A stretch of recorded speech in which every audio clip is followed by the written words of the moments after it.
दोस्तों, पैराडॉक्स यानी विरोधाभास क्या है?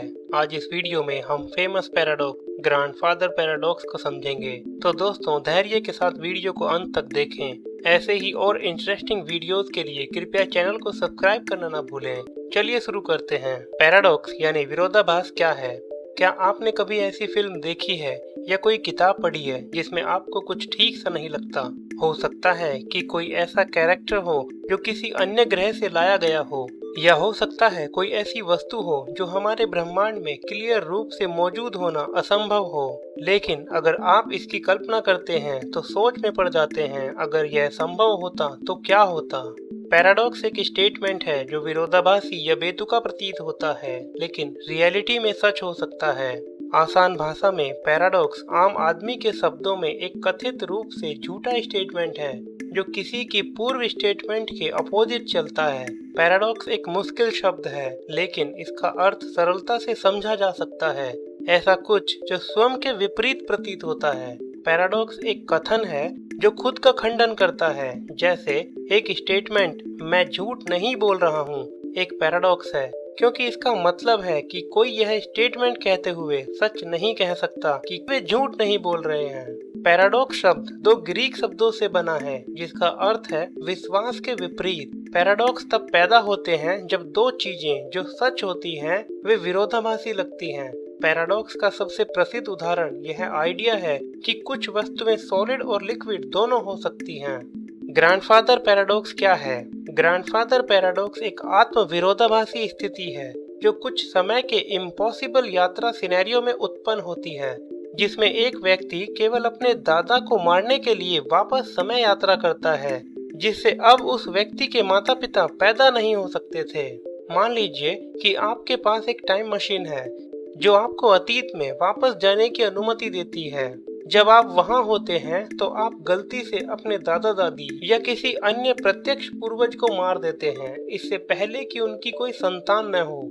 यह भविष्य की घटनाओं की एक पूरी श्रृंखला को बदल देगा, जिसमें आपका अपना जन्म भी शामिल है जो अब नहीं होगा। लेकिन अगर आप भविष्य में पैदा नहीं हुए हैं तो आप अपने पूर्वज को अतीत में नहीं मार सकते हैं, इसलिए यह एक पैराडॉक्स है।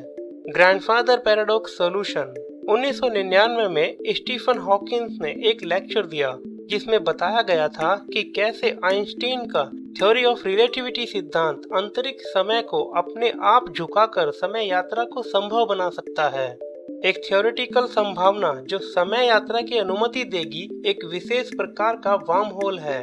थ्योरी ऑफ रिलेटिविटी के कंक्लूजन में वार्म होल को अक्सर अंतरिक्ष में दो पॉइंट्स के बीच शॉर्टकट के रूप में डिस्क्राइब किया जाता है।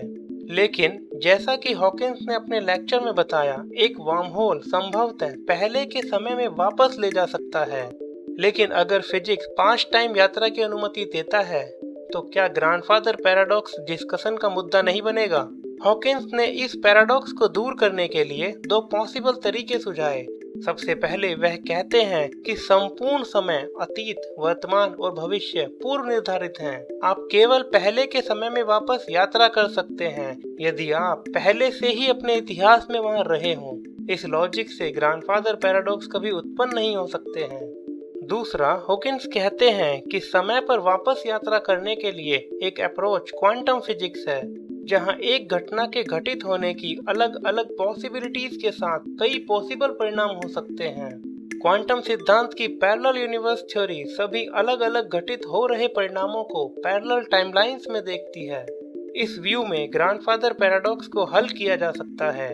यदि समय यात्री एक टाइमलाइंस में ट्रैवल करता है जहां उसके दादाजी काफी समय तक जीवित रहे और फिर अपने दादाजी को मारने के बाद पैरेलल टाइमलाइंस ट्रैक पर ट्रैवल जारी रखता है जिसमें वह फ्यूचर में कभी पैदा ही नहीं होगा। क्वांटम फिजिक्स के अनुसार पैरेलल टाइमलाइंस सामान्य रूप से एक दूसरे के साथ बातचीत करने में असमर्थ होती हैं। इसीलिए आप अपनी इच्छा से पैरेलल टाइमलाइंस के बीच आगे पीछे नहीं कूद सकते हैं।